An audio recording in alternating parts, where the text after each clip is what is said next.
A'udzu billahi minasyaitonir rajim. Bismillahirrahmanirrahim. Wa qulna ya Adam uskun anta wa zawjukal jannata wa kula minha ragadan haitsu syi'tuma wa la taqraba hadhihi asy-syajarata fatakuna minadh dhalimin. Bismillahirrahmanirrahim.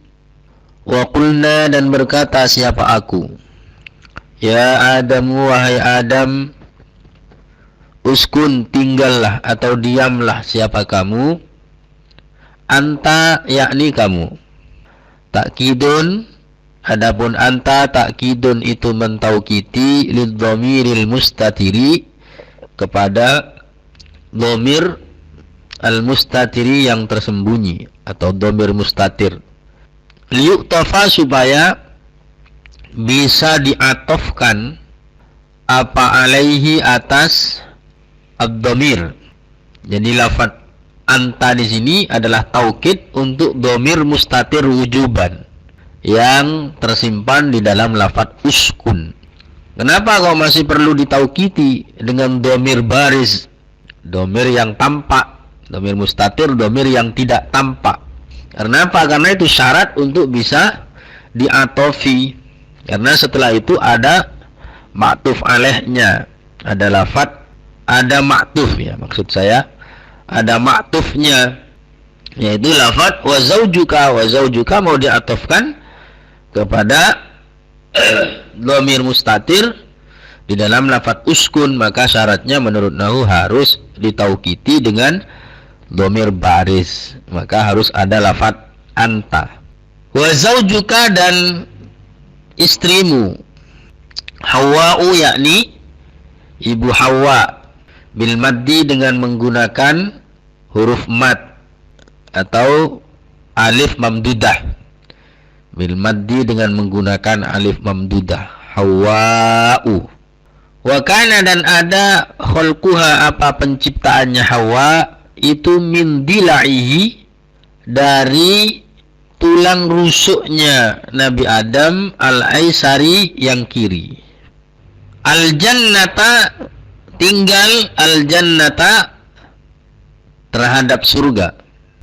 Setelah kejadian menolaknya iblis untuk menghormat kepada Nabi Adam, maka Allah Subhanahu wa taala berfirman kepada Nabi Adam, ya Adam uskun anta, wahai Adam, uskun anta wa zawjuka, diamlah kamu, wa zawjuka, bersama dengan istrimu, al-jannata, di surga. Nabi Adam diperintahkan untuk diam di surga. Apa maksudnya kata jannah? Kalau jumhur ulama ahlus sunnah menyatakan bahwa yang dimaksud dengan surga di sini ya surga darus thawab, surga yang menjadi balasan pahala bagi orang mukmin. Tapi ada juga beberapa aliran di dalam Islam itu yang berpendapat bahwa yang dimaksud jannah di sini bukan surga, tapi jannah yang dimaksud itu adalah kebun. Karena jannatun itu juga bermakna kebun. Berarti dengan demikian, menurut pendapat yang kedua, kejadiannya terjadi di bumi ini. Tapi kalau menurut jumhur ulama ahlus sunnah, yang dimaksud dengan jannah di sini memang surga. Kemudian yang kedua, ulama juga, para mufassir juga berbeda pendapat mengenai ibu Hawa ini kapan diciptakan. Jumhur, sebagian besar dari para mufassir menyatakan bahwa ibu Hawa diciptakan ketika Nabi Adam sudah masuk ke surga. Tapi ada juga sebagian mufassir yang menyatakan bahwa ibu Hawa diciptakan sebelum Nabi Adam masuk ke surga. Sehingga perintahnya, wahai Adam, diamlah kamu atau tinggallah kamu bersama istrimu di surga. Sehingga ada yang berpendapat bahwa ibu Hawa diciptakan sebelum Nabi Adam masuk ke surga. Tapi umumnya para mufassir itu berpendapat bahwa Ibu Hawa diciptakan ketika Nabi Adam sudah berada di surga berdasarkan beberapa riwayat ya. Salah satunya riwayat yang sangat terkenal bahwa ketika Nabi Adam sedang tidur di surga, kemudian bangun dari tidur, Nabi Adam menemukan seorang wanita yang kemudian duduk di dekatnya Nabi Adam. Nabi Adam kemudian bertanya, "Siapa kamu?" Ibu Hawa itu bilang, "Ana imra'atun," aku adalah seorang wanita.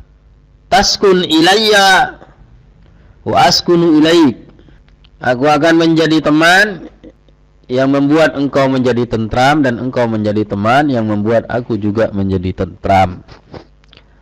Hal itu karena konon katanya Nabi Adam ketika masuk ke surga, Nabi Adam itu merasa kesepian karena di surga beliau itu sendiri. Beliau itu tidak memiliki teman. Seindah-indahnya sebuah tempat, kalau di situ tidak ada teman, maka tempat itu terasa tidak indah. Sehingga dalam sebuah syair disebutkan, "Innal bina'a wa in tatawala sarhuhu duna syuhabi mafawizu wa qifaru." Bangunan itu setinggi apapun dan seindah apapun istananya, kalau tidak ada orang yang menemani, maka tak ubahnya padang sahara. Karena keindahan itu ketika kita memiliki teman yang sesuai dengan hati kita. Itulah yang dialami oleh Nabi Adam, sehingga Nabi Adam merasa gelisah karena tidak punya teman. Dan kemudian Allah Subhanahu wa ta'ala menciptakan Ibu Hawa dari tulang rusuknya Nabi Adam yang sebelah kiri ketika Nabi Adam sedang tidur. Itu pendapat yang masyhur. Syekh Ismail Haqqi Al-Burusawi di dalam Tafsir Ruhul Bayan itu menyatakan Allah Subhanahu wa ta'ala menciptakan 3 orang dengan proses yang tidak lumrah. Ada satu orang yang diciptakan oleh Allah dari seorang laki-laki. Dari seorang laki-laki tanpa seorang wanita, yaitu Ibu Hawa. Yang kedua, ada seorang yang diciptakan oleh Allah dari seorang wanita tanpa seorang laki-laki, yaitu Nabi Isa alaihi salam. Dan ada satu orang lagi diciptakan oleh Allah tanpa ayah dan tanpa ibu, tanpa laki-laki maupun wanita. Siapa itu? Nabi Adam alaihi salam. Sementara manusia-manusia yang lain itu diciptakan oleh Allah melalui proses yang lumrah, yaitu dari kelahiran, yang mana kelahiran itu muncul dari pernikahan antara seorang laki-laki dan seorang wanita. Selanjutnya, wakula, dan memakanlah siapa kalian berdua, minha, dari jannah, aklan, dengan makan, rogodan, yang bebas, yang nikmat dan bebas, wasi'an, yakni diluaskan atau luas, bebas. La hajara, tidak ada halangan itu maujud, tidak ada larangan itu maujud, fihi, di dalam aklan. Haitsu syi'tuma, dimanapun, syi'tuma, menghendaki siapa kalian berdua. Haitsu termasuk dorof ya, dorof makan. Wala taqraba, dan jangan mendekat siapa kalian berdua, hadhihi syajarata, terhadap inilah pohon, bil akli, dengan memakan, minha, dari hadhihi syajarah. Wa ya, adapun hadhihi syajarah, al-hintatu, itu gandum, awil karomu, atau anggur, awairuhuma, atau selainnya, al-hintah awil karom. Fatakuna, maka ada siapa kalian berdua, ay fatasyira, maka menjadi siapa kalian berdua, minal zalimina, itu termasuk beberapa orang yang zalim, ayil asina, yakni beberapa orang yang bermaksiat. Dalam ayat ini Allah Subhanahu wa taala memerintahkan dalam arti mempersilahkan kepada Nabi Adam dan Ibu Hawa untuk memakan apapun yang berada di surga dengan tanpa batasan apa-apa. Nabi Adam dan Ibu Hawa dipersilahkan untuk makan apa saja yang berada di surga sepuasnya. Tapi Allah memberikan batasan, wala taqrabah hadhihi syajarah, dan janganlah engkau mendekati inilah pohon. Jangan kamu mendekati ini pohon. Mendekat dalam arti juga tidak boleh memakannya. Mendekat saja tidak boleh, apalagi memakannya. Apa pohon yang dimaksud di dalam ayat ini? Masih terjadi banyak perbedaan pendapat ya. Ada yang menyatakan bahwa yang dimaksud pohon di sini adalah gandum, hintoh. Ada yang menyatakan bahwa yang dimaksud pohon di sini adalah anggur. Ada pula yang menyatakan bahwa yang dimaksud pohon di sini adalah atin atau buah tin. Tapi apa yang dimaksud buah di situ itu tidak terlalu penting. Yang penting Allah menyatakan melarang Nabi Adam untuk memakan atau mendekati sebuah pohon. Akhir-akhir ini ada juga yang berpendapat, tapi ini golongan mufassir modern dan tidak ada dalam tafsirnya ulama-ulama, bahwa yang dimaksud dengan pohon di situ adalah sejenis ganja. Karena Allah menyatakan wala taqrabah hadhihi syajarah, jangan mendekati pohon ini. Pohonnya tidak memiliki buah. Dalam ayat lain disebutkan fa'akala minha, memakan dari pohon itu. Yang dimakan bukan buahnya tapi pohonnya. Tidak ada yang menafsiri dengan ganja, tapi saya kira itu tidak benar itu. Tidak ada dalam tafsirnya para ulama. Tapi apapun itu, bagi kita tidak penting untuk menentukan pohon apa yang dimaksud oleh Allah di dalam ayat ini. Selanjutnya, fa'azallahuma asyaitanu anha fa'akhrajahuma mimma kana fih wa qulna ihbitu ba'dukum li ba'din adu wa lakum fil ardi mustaqarru wa mata'un ila hin. Fa'azallahuma, maka menggelincirkan huma terhadap keduanya asyaitanu, siapa setan, iblisu yang iblis, ay azhabahuma, yakni membuat pergi siapa iblis huma terhadap keduanya. Wa fi qiraatin, dan di dalam satu bacaan fa'azalahuma, maka menghilangkan siapa iblis huma terhadap keduanya. Ay nahahuma, yakni menjauhkan siapa iblis huma terhadap keduanya.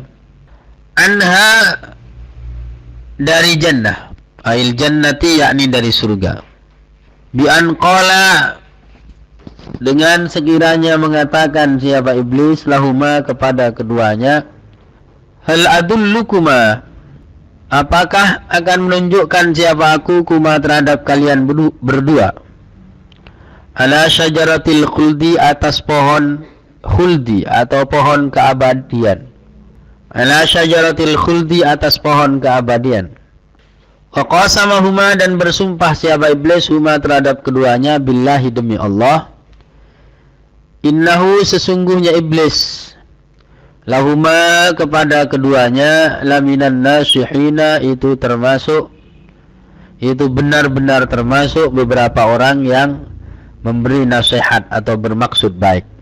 Fakala, maka makan siapa keduanya, minha, dari syajarah.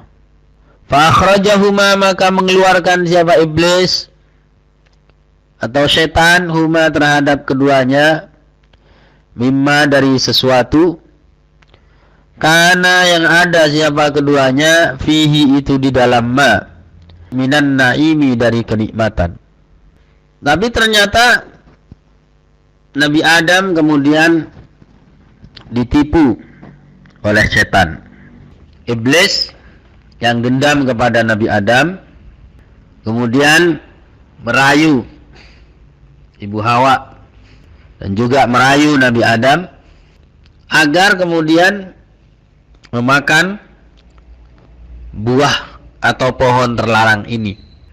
Entah bagaimana caranya iblis bisa menggoda Nabi Adam dan Ibu Hawa untuk melanggar perintah Allah ini, untuk memakan dari pohon ini. Ada yang menyatakan bahwa iblis masuk ke surga melalui melalui ular. Ada yang menyatakan tidak. Iblis tidak bisa masuk ke surga. Iblis hanya menggoda dari luar surga, mempengaruhi Ibu Hawa terutama agar memakan dari pohon itu. Jadi dipengaruhi dari luar surga. Apa bisa mempengaruhi dari luar surga? Ya bisa saja. Apalagi kalau kita melihat zaman kemajuan teknologi seperti sekarang, dipengaruhi lewat siaran langsung, atau lewat handphone, atau lewat video call, atau lewat apalah, sangat bisa kalau sekarang. Jadi menggoda orang yang berada di dalam dengan membisiki atau mempengaruhi pikirannya dari luar, itu sangat bisa di zaman kecanggihan teknologi seperti saat ini. Apalagi kalau yang melakukan itu iblis yang tentu saja memiliki kemampuan luar biasa. Singkat cerita bahwa entah bagaimana caranya pada akhirnya Ibu Hawa dan Nabi Adam itu kemudian memakan dari buah atau dari pohon terlarang, sehingga kemudian menyebabkan mereka itu diturunkan ke muka bumi. Tapi sebetulnya kalau kita membaca ayat dari depan, itu sebetulnya sudah menjadi skenario, karena Allah Subhanahu wa taala sudah menyatakan kepada malaikat, inni ja'ilun fil ardi khalifah. Aku menciptakan seorang khalifah untuk bumi, untuk muka bumi. Jadi sejak sebelum diciptakan, Nabi Adam itu memang hendak diletakkan di muka bumi. Jadi skenarionya begitu. Hingga ketika berada di surga, Nabi Adam memang kemudian melakukan sesuatu yang membuat Nabi Adam harus turun ke bumi. Karena skenarionya memang Nabi Adam harus ke bumi. Oleh karena itu di dalam riwayatnya Imam Bukhari, hadis sahih riwayat Imam Bukhari, ada riwayat bahwa Nabi Adam mengalahkan Nabi Musa dalam debat. Jadi Nabi Musa itu pernah bertemu dengan Nabi Adam, entah bagaimana pertemuannya. Di dalam riwayat Imam Bukhari, Nabi Musa protes kepada Nabi Adam. Hai Nabi Adam, engkau sebagai moyang kami telah merugikan kami, menyengsarakan kami. Gara-gara jenengan, kami umat manusia ini kemudian berada di muka bumi, tidak berada di surga. Maka apa jawabnya Nabi Adam? Nabi Adam bilang kepada Nabi Musa, atalumuni ala amrin qaddarahu Allah alayya qabla an yakhluquni. Hai Musa, apakah engkau mencela aku, menyalahkan aku atas sesuatu yang sudah ditakdirkan oleh Allah sebelum Allah menciptakan aku? Nabi Adam menyatakan, menyadari itu memang sudah garis takdir. Karena sebelum Allah menciptakan aku, Allah sudah menyatakan inni ja'ilun fil ardi khalifah, bahwa Nabi Adam itu memang diciptakan untuk berada di bumi. Kemudian hal penting lain yang harus kita fahami mengenai apa yang dilakukan oleh Nabi Adam ini adalah bahwa ulama ahlus sunnah tetap menyatakan bahwa para nabi itu bersifat maksum. Para nabi itu tidak mungkin melakukan perbuatan maksiat, termasuk Nabi Adam alaihissalam. Lalu bagaimana? Padahal di Quran dinyatakan bahwa Nabi Adam alaihissalam itu bermaksiat. Fa'asa Adamu rabbahu. Nabi Adam melanggar perintah Tuhannya. Bagaimana jika dikaitkan dengan hal itu? Ulama-ulama ahlus sunnah menyatakan pelanggaran yang dilakukan oleh Nabi Adam itu hanyalah pelanggaran suratan. Hanya bentuknya saja kayak pelanggaran. Padahal sebetulnya Nabi Adam itu tidak melanggar. Ya sama dengan Nabi Ibrahim ketika melakukan ta'rid. Kelihatannya seolah-olah Nabi Ibrahim itu bohong. Jadi surahnya, bentuknya dari luar Nabi Ibrahim itu seperti bohong. Padahal hakikatnya tidak bohong. Ya sama dengan itu. Nabi Adam secara surah, beliau itu seolah-olah melanggar perintah Allah. Karena Allah melarang untuk memakan dari buah terlarang, dari pohon terlarang. Ternyata Nabi Adam memakannya.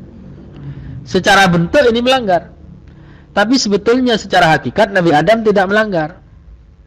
Karena apa? Karena ayat lain menyatakan bahwa Nabi Adam itu melakukan hal itu dalam kondisi lupa. Dalam ayat lain dinyatakan walaqad ahidna ila adama min qablu fanasiya walam najid lahu azma. Aku telah mengikrar Adam sebelum itu. Fanasiya walam najid lahu azma. Tapi Adam ternyata lupa. Dan aku tidak menemukan Adam itu sengaja. Jadi jelas di dalam ayat ini dinyatakan bahwa Nabi Adam melakukan itu dalam kondisi lupa dan tidak ada kesengajaan. Ketika seseorang melakukan suatu perbuatan itu dalam kondisi lupa, meskipun luarnya itu adalah perbuatan maksiat, tapi kalau dia itu dalam kondisi lupa, maka tidak berdosa. Tidak dihitung sebagai perbuatan maksiat secara hakikat, meskipun secara surah itu adalah perbuatan maksiat. Tapi kenapa kemudian di dalam Al-Quran dinyatakan fa'aso, bahwa Nabi Adam itu bermaksiat, padahal hakikatnya beliau itu adalah lupa. Nah, hal itu termasuk dalam kaidah hasanatul abrar sayyiatul muqarrabin. Hal-hal yang baik bagi orang yang tingkat abrar itu bisa dianggap buruk bagi orang-orang yang sampai ke tingkat muqarrabin. Nabi Adam itu disalahkan, dianggap salah karena apa? Karena lupanya itu. Walaupun hakikatnya lupa itu tidak salah. Tapi bagi orang sehebat Nabi Adam, lupa itu dianggap salah. Nah, kalau mengikuti standar umum, lupa itu tidak dianggap salah. Nah, karena Nabi Adam itu terlalu baik, terlalu hebat orangnya, sehingga meskipun lupa kemudian dianggap salah. Hal-hal yang dianggap tidak salah bagi orang yang rendah bisa jadi dianggap salah ketika dilakukan oleh orang yang tingkat tinggi. Wa qulna, selanjutnya wa qulna, dan berkata siapa aku, ihbitu turunlah siapa kalian, ilal ardi, ke bumi, ay antuma, yakni siapa kalian berdua, bima, dengan sesuatu, istamaltuma, yang mengandung siapa kalian berdua, atau yang memuat siapa kalian berdua, alaihi, atas ma, min dzurriyyatikuma, dari keturunan kalian berdua. Jadi domirnya menggunakan domir jamak. Wa qulna ihbitu, aku berkata turunlah kalian. Padahal hanya dua, tapi domirnya menggunakan domir jamak.